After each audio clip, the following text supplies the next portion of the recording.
sum the conversation up and then he gets to react very quickly. Mr. Darlington, calm down. You will react. Just hold on. Cool temper.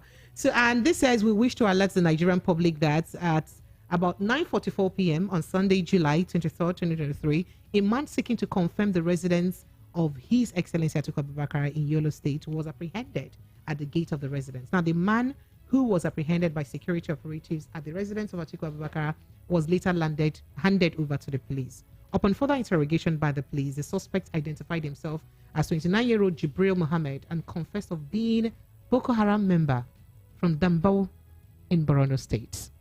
It is not my mouth to hear details of this conversation, but that's about it anyway.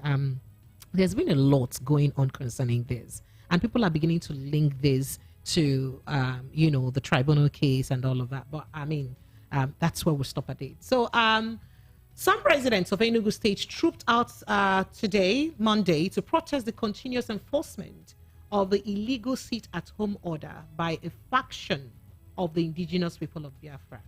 So in a live recorded video by, a Facebook user named Ebube Chukwu Uzo, people were seen protesting and saying that, we've had enough of this. You'd recall that this sit-at-home thing has been happening recurrently in the Southeast, and a lot have been saying that it's deliberately crippling the economy of the Southeast. Now, in another conversation entirely, Alhaji Asari Dokubo has been was seen to be building up some militia group for the president, Bola Ahmed Tinubu. And in that video that's been making the round, he was heard saying that, they worked to bring Tinubu to power, and that anybody we do anyhow, I'll go see anyhow, because we dare here to protect the government of President Bola Ahmed Tinubu. And we're still quiet and silent. A lot is also, people are saying a lot. Okay, so how many AK-47 did they see Nnamdi Kanu carry again that he's arrested and detained?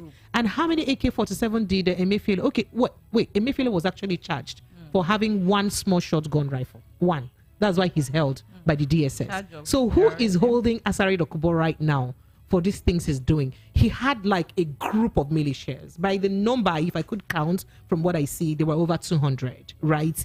That is one man building that kind of army. What has been done? Has he been questioned or invited by the DSS?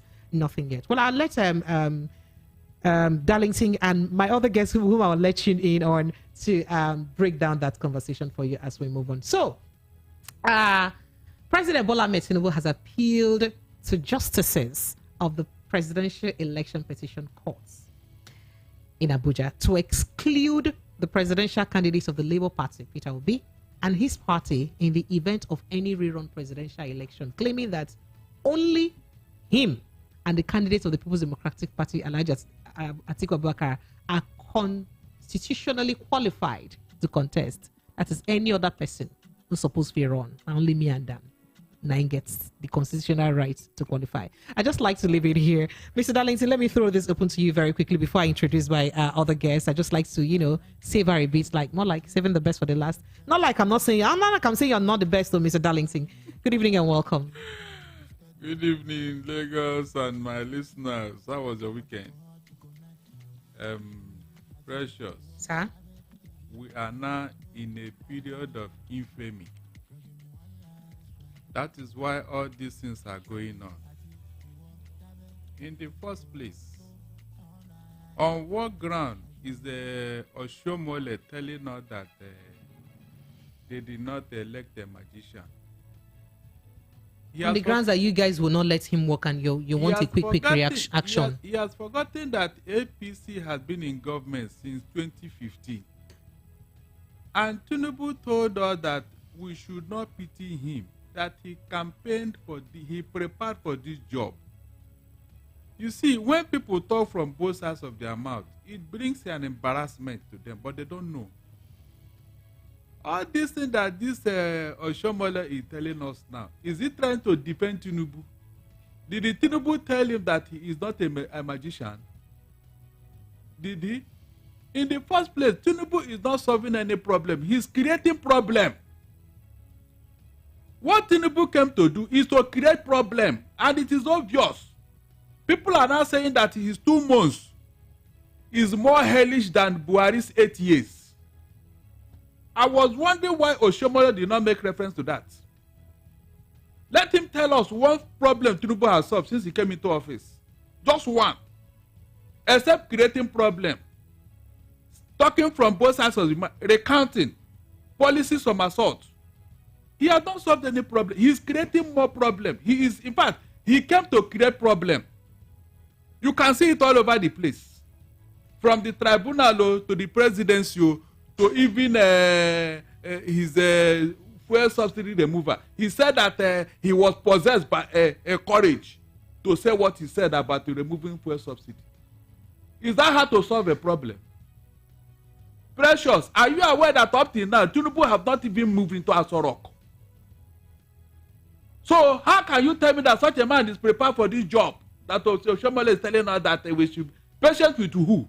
Is it when all of us die that we now say, okay, Mr. Man, you have tried, please go and sit down? We have given him more than enough time. And look at what he has done. He has not moved into Aso Rock. He has been using a makeshift office in Aso Rock up till now. Himself and his vice. What does that tell you? Is such a man prepared for this job? Why is he running away from the office that he campaigned and struggled for? Why is he running away from that place? Or is there anything that he and the Buhari know that we don't know? Tell me, why would he not go into his Aso Rock and do the job that he struggled to come into? And Oshomole is telling us he is not a magician. Who told you that Tinubu is not a magician? All his life, have you not been performing magic? All his life. Is that not how he got to this level now? That Oshomole is telling us is not a... It's the same thing they told us about Buhari. They told us the same thing. That Buhari cannot solve the problem PDP created in 16 years. Meanwhile, he came and added the triple. The problem he met on ground. The same thing. I have told anybody who care to listen. There is something about this party. I am very, very sure that there is somewhere they went and did the meeting with some unknown forces. All right, so Mr. Darlington, that is guiding and directing them. To other stories very if not, so why is there every time they come, Nigerians will suffer and be gnashing their teeth? Whenever they come into office, for God's sake. I mean, how far can we go with APC? How far? All right. So can you react to other conversations so that we'll move on? I did mention the Atiku, the attack on purported attack or alleged attack on. You see, one of the reasons why I don't pity the northern leaders. Precious, I will never pity them. They created this problem that is haunting them now. In the north now, if you mention education, if you tell any northern youth to embrace education, you are suspect. If you remember very well, Atiku has been trying to westernize himself. That is why he has not been absorbed truly in the north. It's not as if the man is that bad though, but the environment he found himself and the environment they created is haunting them now. That is the problem. Okay, tell me, what was the sin of Atiku? He has not been accepted in the north properly. Atiku, he has not been accepted. Does that stop him from being a northerner? It does not. It does not. But then, if somebody comes out today and say, please, this way we have been going, it will not help us. Because they built it. They built it. I told you here what happened in the days of Saudana and Awolowo. When he told him, please, even if Awolowo did not tell him, doesn't the northern leaders of that time, especially Saudana, didn't he know that the Western education that saved the Southwest from ignominy, is it not supposed to give it to the north? But because of selfish interest, if we educate all these people, who will serve our children? And you know that feudalism is the game in the north. Feudalism is they are strange bedfellows with democracy. If you are practicing feudalism, there is no room for democracy there. Wherever you find yourself, that's where you remain until you die. That is what feudalism is all about. You can never climb and raise up your head anytime. No, you will remain a slave. So what Atiku is suffering now is the problem they created. He's not the only one, no. So, more are still coming. Mr. Darlington, yes. Do you think the purported attack has anything to do with the ongoing case at the tribunal? It depends. Some people think so. No, because in the first place, why would that be? Because he's contesting with somebody from the southwest. Okay. And somebody from the southeast. So invariably, he's the only northerner who is the major contender here. if you ask me, the North should have been rallying around him. But why is it the other way around? Except there is something untoward that we don't know. Because if you have power, you can do anything. No? If you have power, especially a Nigerian president or a Nigerian leader, he can do anything. So some people are linking this to Shetima and, trying to whatever Shetima is trying to do because of politics, at the end of the day, politics will go away, the North will remain. No. That is what he has forgotten. If he's now hunting his brother because they want to remain in power, he has forgotten that the North are watching. And at the end of the day, they will tell him, they'll give him his scorecard. All right. Okay, so let's move on to the next conversation, and that's like a major conversation for the day. So on Sunday, a letter indicating that the Lagos state government has approved the sum of 61,285,000 naira for the mass burial of 103 people who died during the 2020 NSAS protest in the state, went viral on social media. So in fact, the entire weekend was shut down by that conversation. So details of the contracts approved were contained in a letter of a no objection signed by the Onafowote Idowu. I hope I'm correct with that name. I tried. Yes, the Yoruba in me is coming out. So that's the Director General of the Lagos State Public Procurement Agency. The contract was awarded to Messrs. TOC Funeral Limited. Now, the letter dated the 19th of July 2023 was addressed to the Permanent Secretary of the Lagos State Ministry of Health. Following review of your requested codes and based on the information provided therein, the agency had no objection to the award of contracts to Messrs. TOS Funeral Limited at a total of 61 million and went on to indicate the fact that it was for the mass burial of the 103 NSAS victims. And the development is coming 2 years. In fact, almost 3 years, because October is just by the corner. And yeah, so you could say 2 years and 9 months plus after the 2020, more like after the horrendous 2020 NSAS protest took place. Now, the leaked letter elicited varied reactions on social media. However, the Lagos State government has now reacted to that letter. So he said in a statement, the Lagos State confirmed the move to conduct a mass burial. They not deny them. They say, true, we won't conduct mass burial, right? For 103 bodies recovered during the protest, saying that the bodies were remained unclaimed almost 3 years later. So the state government said the corpses were retrieved from many parts of the state, including Fagba, Ketu, Ikorodu, Orile, Ajegunle, Abulegba, Ikeja, Ojota, Ekoro, Ogba, Isolo, Aja, and those were the areas that were mentioned or captured in that letter by the Lagos state government. So the state government added that one of the cases of violent attacks that happened during the NSAS protest was the jailbreak of the Ikoyi break. So you people should not say that these people that we're talking about, the 103 people, all died in Lekki toll gates. The letter actually did maintain that nobody was picked up from the Lekki toll gates. Not a single human being that died was picked up at the Lekki toll gates. That, however, you would also recall that there was a jailbreak that same day. So, there were pockets of, and then there were also attacks in different parts of town that day. So these were dead bodies picked up from different areas and different parts of town. So the reason I'm having this conversation is because, we've had recurrent denial, I like to say, of the fact that there was even a single victim of, that Lekki Tollgate massacre, as it were. Even though a panel that was set up by the government itself actually called it a massacre. And actually did say that people died. But the government perhaps did not, was not quick to accepting the report of its own panel, the panel that is set up by itself. So that's why I have Ms. Dabirolua Adeyinka. I hope I called you very well. You see, the Yoruba in me is just igniting anyhow like this. Welcome, Dabiri. Thank you so much for obliging me, and apologies I kept you waiting for too long. Welcome. Okay. All right.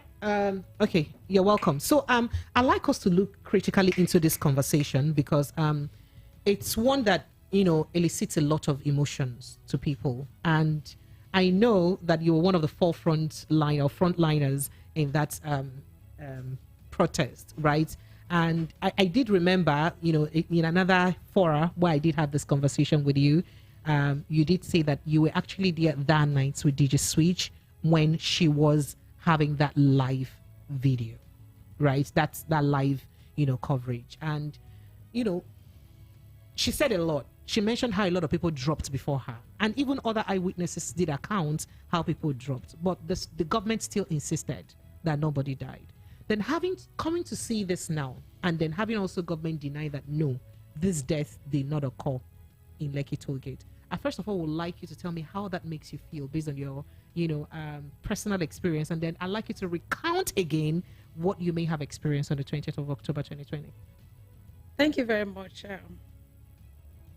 for another privilege, and I will be sincere to say that I feel so disappointed in the kind of governance we have in Nigeria that more or less has literally zero value and respect for human lives. And I know they go under a lot of disguise to act as if they were actually government. I don't call them government. I see them as dictatorships. I see them as rulers. It is only a ruler that will have slaves under him. But rulers don't kill theirs. They do kill. Well, they kill and probably out of that ego and come to say, look, if you guys try it again, we're going to kill you over and over. I've heard that statement recently. Like, we're going to kill you guys over and over. This kind of mass murder method, do you even get the picture? I do. No, I'm talking from a point. I'm going somewhere. Okay. October 20th, 2020. Let me play back a little. Before October 20th, on the 19th of October. Because that protest was going on for a while. Was still going on, yes. On the 19th evening of October, a House of Rep member, that I will not mention his name, came to the protest ground behind the stage. Was it a Lagos State representative? Yes, Okay. yes, a Lagos State representative. Okay. Behind the stage and said, guys, I'm asked to come and dialogue with you guys, with you people. So give me your demands. But you guys didn't have a leader anyway, so that was the most difficult thing. We didn't have, but we have frontliners. Okay.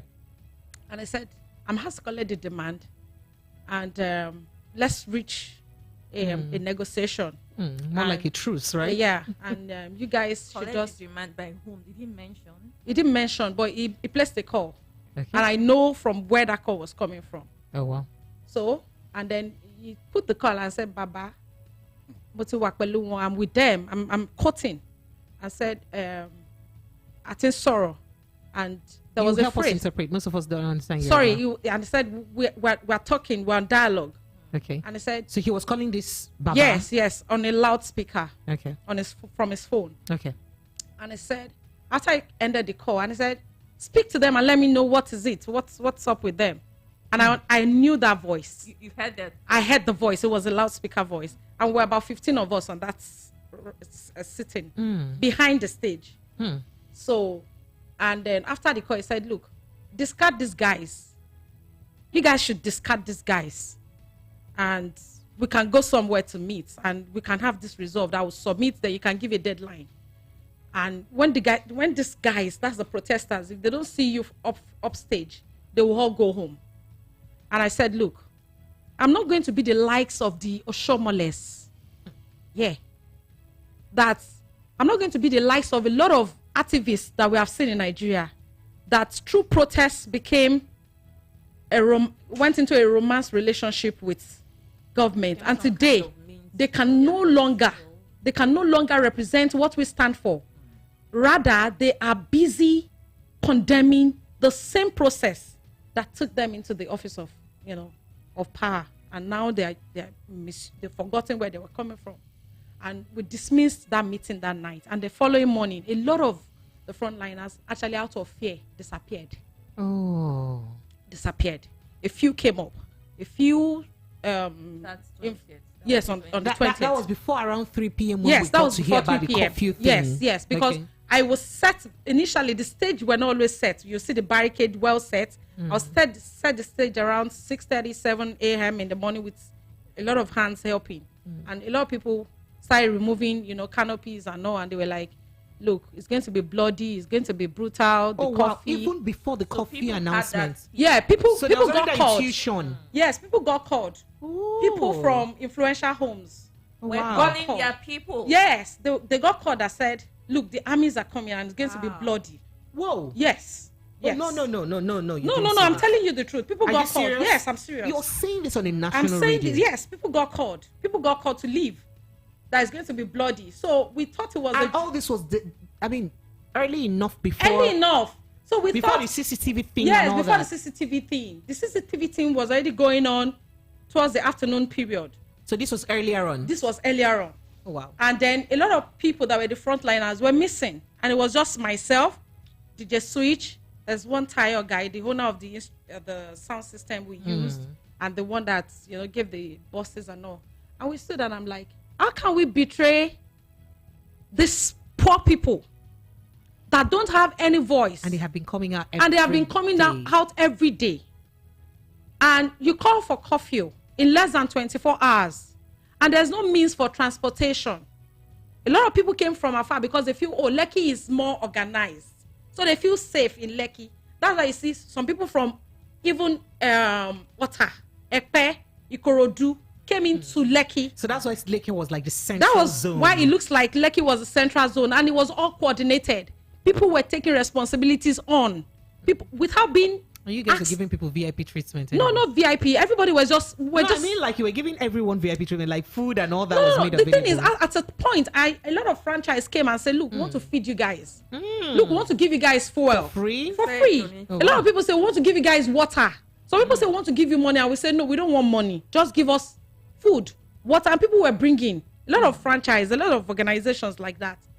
And at I think about 12 to 1, the tire guy was already, and it was like, I need to remove my instrument. Speakers. So Yeah, I need. that's 12 in the afternoon. Yes, I need to remove the instruments. I'm getting hints. I'm getting Right. hints that something bloody will happen. And I said, look, we can't let these people down. We can't disappear from this place. It is already curfew. Curfew means no movement, right? We will all stay in one place. So if the curfew will be lifted by morning, everybody will then go home. Like that. Armlessly. And then DJ Switch was the only courageous public figure that was with me on that stage at that time. And she said, look, girl, I like your courage. If you're not going, then I'm not going. We'll stay here with these people and ensure their security. So you were the only two front lines available. Yeah, and one bishop guy is on a low So key. the rest people, them Files and the rest of them that were They've left the streets. At that time, they all left the streets. Okay. We're the only people on the streets. Okay. So we kept saying, no, some people came give us information. Because I knew that Shore was also part of this at It some wa- it point. was not in Lagos. Okay, he was. It was not in Lagos, Okay. yes. So some people brought Oh, he flags. supported virtually. He supported, yes. And his guys were on ground too. Yes. In fact, they were holding Ikeja, the secretariat. Okay. Most of his guys were Where the those ones. guys- where those guys invaded. Yes. They were the ones holding down those. Where the BRT guys invaded, right? They were the one holding down those patterns. They gave us flags and they told us, look, Nigerian army will respect anybody holding a flag that they were just coming to probably move us to their barracks or just ensure that we don't leave because of the curfew. And we're there and we're busy coordinating. Switch was taking the mic, we were changing the mic. Flag was more like a peaceful. Yeah, it was more like a peaceful symbol. Like, look, we are here for peace. We don't have weapons. We are not fighting. We are not killing. What we are just saying is, redesign or restructure the police system. It's not even my family. I don't have a family member that is a policeman. But we are saying increase their salary, restructure these people, rebuild their, their barracks. Let them have a sense of belonging. Probably they won't melt their anger on the masses. Well, we'll get to that because I know that you guys did make a lot of demand at the end of the day, and government also did respond to quite a number of the demands, and even rebanded from NSAS to one other team like that and all that. But I'd like you to finish your story before we get to this. Okay, so at about past 4 to 5 or past 5 thereabouts, I think past 5. We were coordinating, we were trying to get food for people that came from afar. We had a lot of people saying, look, I'm from Ikorodu, there's no means for and really there was no means of transportation. No public buses were operating. So at this time, the CCTVs were already gone. They were already gone. What was your reaction, or what was the reaction of everyone there? What was the atmosphere like at the time the CCTV was being pulled? Okay, when the CCTV was removed, the camera Did people notice it there? Most people didn't notice. Okay, because they were not only a close few to the people. stand. Only a few people noticed, and us ensuring coordination on the stage. Some of us are not aware, but as we coordinated on the stage, there are some people backstage that would ensure security, look at people, ensure that everybody is behaving accordingly. And all those were the people that saw it happen, and they took pictures. Like, those pictures? Yes, and they took pictures. What's the essence of removing? And they were like, no, just for security. And we felt harmless, like it didn't really matter. We didn't know it was going to really matter. So at that time, we started hearing gunshots. By like, what time? Around past 5. Yes, past 5 in the evening. And from the stage, I looked back and I felt, okay, probably it's knockout, And I looked back and I saw trucks of troops of army. Oh, wow. So before then, one other frontliner came up on stage, Sarah Ibrahim. I said, guys. Sarah Ibrahim on Twitter, right? Yeah. Guys. The governor said he needs to speak with some people. And I'm like, what time? How do we leave here? It was like 15 minutes different from that period that she brought that update, and we're like, we won't leave these people if nobody is coordinating them. Everybody will go out of hand, And before we knew it, myself did a switch on the stage. We looked back and we started seeing troops and people running back towards the stage. Nobody could react at that point because it was a live gunshot. In fact, we thought they were hitting into the hair somewhere, and as people were running, the guns. What time exactly was this? I'm talking about past 5. I won't be looking at my time at that time because it was a terrifying period. Yes, around past 5 p.m. Yeah. So, people were falling. Some people were running. Some people were trying to help the people that were falling. I'm like, this is now serious. The first thing that came to my head was, at that time, my phones were dead. There's someone that lives close to the... Yeah, that's plaza area. To the plaza area. Banke Oniru. Okay, she lives close. So Oniru is just... she's also one of the frontliners. So she took my phones a few hours before the shootout. I said, okay, let me take it to my house for you. I will charge and then bring it back for you. So I was without phones at that time. So the shooting started and people brought out their phones, and then Switch brought out her phones and was videoing like, we need help. This is getting serious. At that time, we were already carrying bodies on the truck. I don't understand. Yes, you. at that period, that is human beings. Human beings. On which truck, really? On the truck we used as the stage. Okay. There's this white truck we used as stage. Okay. There was a proper stage. The stage was removed and then we replaced with the truck because people were evacuating their stuffs.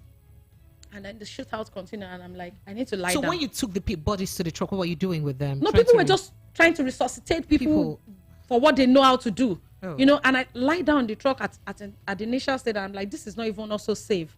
Bullets are flying everywhere.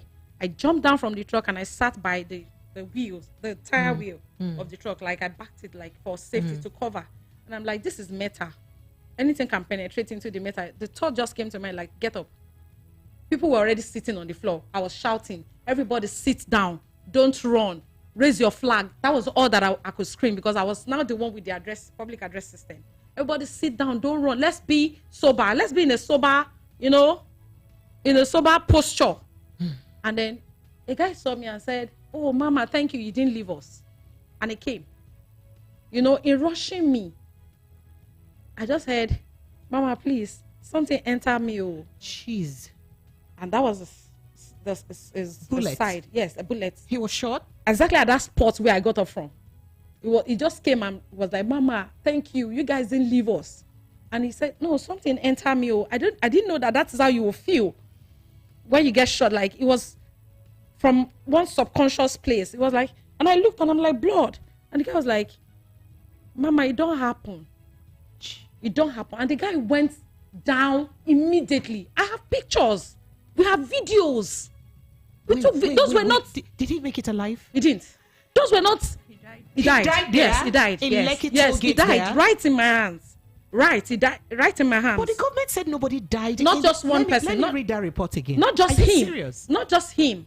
In fact, the hospitals that took some of the victims recorded dead bodies. We have pictures. We have videos. A lot of people fled from Lagos because they don't want to get killed. How long did this shooting last? Should it be up to say 45 minutes, 1 hour thereabout? So, but wait. Okay, so if people actually did drop dead there, in that arena area, right? I do remember that on 1 or 2 occasions I had seen like a public notice saying that if you lost anyone, or if you have a missing person, if you have a missing, while we had that, conquest and all that going on, at the panel meeting.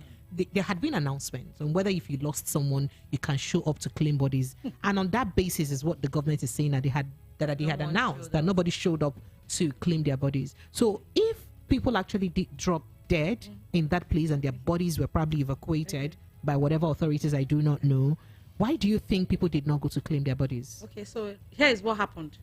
Okay.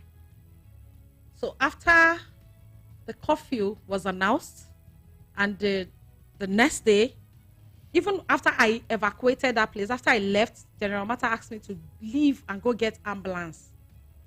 After I left, people were still there. He also left, the armies left, and the police in that division took over, and another set of shooting started. I wasn't there, but we have eyewitnesses and survivors. The next day, we started combing hospitals. Some of our people that had cars that were stranded brought their cars and were taking bodies out when the armies left to different hospitals. Injured people and dead people. And some people that didn't make it to the hospital. We have videos. All right, Dabri, please give me a break. Let's just quickly rush for a quick break. We'll be right back, Lagos. This is a live witness account as to what played out on the 20th of October 2020. And this is quite, a lot of contraction to what we have heard the government say, not just in one occasion, but in different occasions. We'll be right back after this break, Lagos. Stay with us.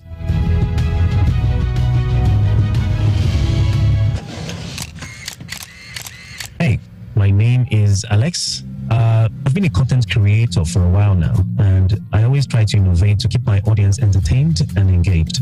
When 5G came into Nigeria, I thought it was all noise, like the normal hype, gang and all that noise. But boy, was I wrong. Because I've hosted virtual concerts, partied with my followers in the metaverse, created skits with creators in other countries without ever having to leave my room. I can shoot a movie without being on set. Now that's a godsend. With all the money I've spent on cabs this year, if there's one thing 5G has done right, I would say it's made it easier for me to do me.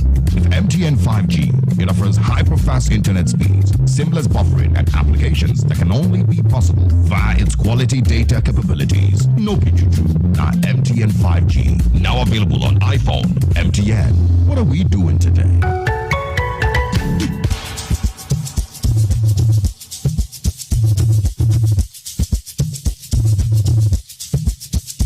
Are you aware that Iruka Online Limited installed and designed a 100,000 capacity church building? Oh yeah, we are the sole distributors of global leading brands all over the world, such as Wafday Line Array, speakers and digital amplifiers, Preseno's digital mixers and studio equipment, Coswell workstations and keyboards, Fender guitars, Mapex drums, Ashdown bass combos, just to mention but a few.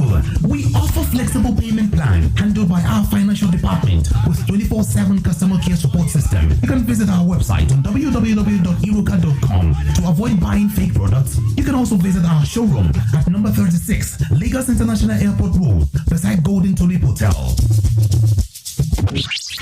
Iruka, never settle for less. The award.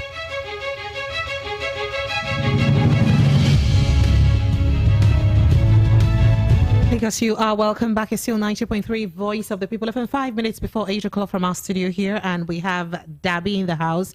She has been giving us beyond bizarre account of the things that happened, of our eyewitness account at the Lekki Plaza, 20th of October 2020. And it's really heart-wrenching and heart dampening to get to hear the things that she said today. For some of us who did watch some of the lives that happened that day, or from people who went live, we could just imagine what people who were there live had experienced themselves. So Dabi, you were saying something before we left when I asked why you think some people did not come to claim their bodies whilst they got, because that's exactly what the government said. But let me read it from the statement that was made in response to that 103 bodies by the Lagos State government. I'm quoting, it says, in the aftermath of the EndSARS violence, the Office of the Chief Coroner invited members of the public through public adverts and announcements, November 18, 2020.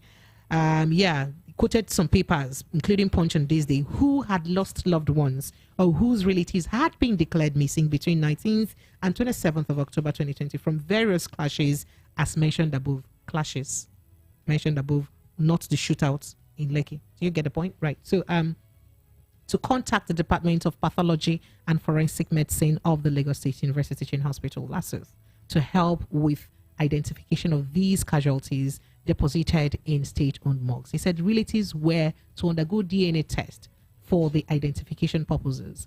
It is important to state categorically that nobody responded to claim any of the bodies, that a single person did not come out to claim any of the 103 bodies that they want to give. To keep quiet and go and bury their bodies silently. And some people were threatened. And they are frightened. No, Dabiri. You're making a very serious allegation. I'm not. It's not an allegation. No. Radio. Hold on, please. It's not an allegation. I'm telling you what I know and what I saw. People were threatened. I met a woman a few weeks after the EndSARS, and I started doing public buses, and people were still talking about EndSARS. A woman sat right beside me. I took her phone number. And she said, my sister, my younger brother died at Lekki. And they were offered money not to grant inted. We literally fought before the doctors could release the bullet back to us. Because they said, why? They said that we are not allowed to have access to it. And we are victims that can attest to that. So when you say oh, these are allegations, it's not allegations, it's a fact of what happened. And we made our testimonies clear at the panel. We're not trying to indict anyone. We're saying this is the account. You called me here to say, give an account. I'm not going to lie. The governor of Lagos State reached out to us through the Commissioner for Information, okay, and said he really feels our pain. He wants to solidarize with us. For anybody that has gone through medical treatments, that is still going through medical challenges, people that couldn't go to their work again, this is not, and I quote, he said, this support is going to be given is not the panel's recommendation. He said it is from his own kind heart. And not even as a government official, but just from his personal. From his own personal. It was from his own kind heart. Okay. To give that relief for medicals. I'm stating this here because I need it to be echoed, because I think that's not. Okay. He was one that approached and said they should stop shooting.